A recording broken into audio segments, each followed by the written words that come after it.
John Hellman, I feel like we as a media are so slow to adapt to how quickly Trump moves the Overton window and what was the terrain of extraordinary investigative journalism during the first Trump term, which was figuring out what he was really trying to get Jeff Sessions and then Bill Barr and Rod Rosenstein to do, is now in the Republican Party platform, right? Politicizing DOJ and using it for political prosecutions and persecutions is now the RNC position on a website out loud. And it is part of normalizing it so that when it happens, there's this moment where people say, well, we knew this was going to happen, right? This isn't new. No.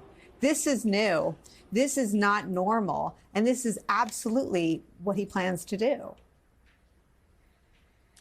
Right. And, you know, I think it's one of the liberating, I'm saying this ironically, but it's one of the liberating things about becoming a convicted felon is, you know, once you're lawless, once you're officially in the realm of the lawless, you're kind of freed of all obligation to still be lawful, at least in your mind, if you're Donald Trump. And you know, Nicole, people have forgotten that, you know, Trump was so new. The things he was willing to do were so new, were so far outside the realm of any historic precedent in the presidency that it was a heroic thing that journalism did in that period when he was in office.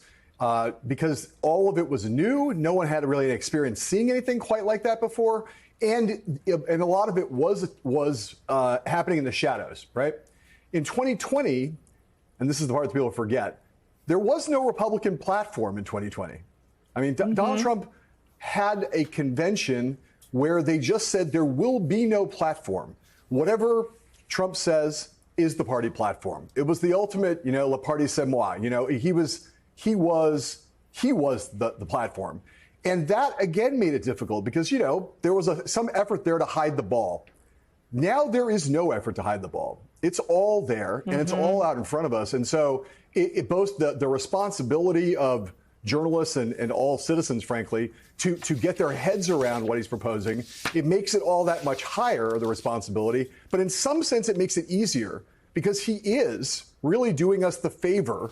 And I say that somewhat ironically, but not totally. He's doing us the favor of basically saying, you want to call me a criminal? Fine. You know, hold my beer. Here's the new stuff I'm going to do that is how far I'm willing to go now that I'm kind of the Jesse James of Republican or national politics. We can see it. The only question is what we're going to do about it. Well, and you know, Justice Sotomayor writes, Harry Litman in her dissent, that, or I think it's Justice Ketanji Brown Jackson, that warns of the White House becoming a seat of criminal conduct. The Supreme Court greenlit that. That's what they have ushered in. I mean, they don't live on an hermetically sealed island where they don't know who the actors are. The case was Donald Trump versus the United States of America. What should people be prepared for? So they have green-lit it, and Trump didn't even need green lights before. He went through amber and red ones. John's is the stunning point. He's now trying to distance himself as Trump from the 972-page plan, and who knows, I doubt he's read even to page 2.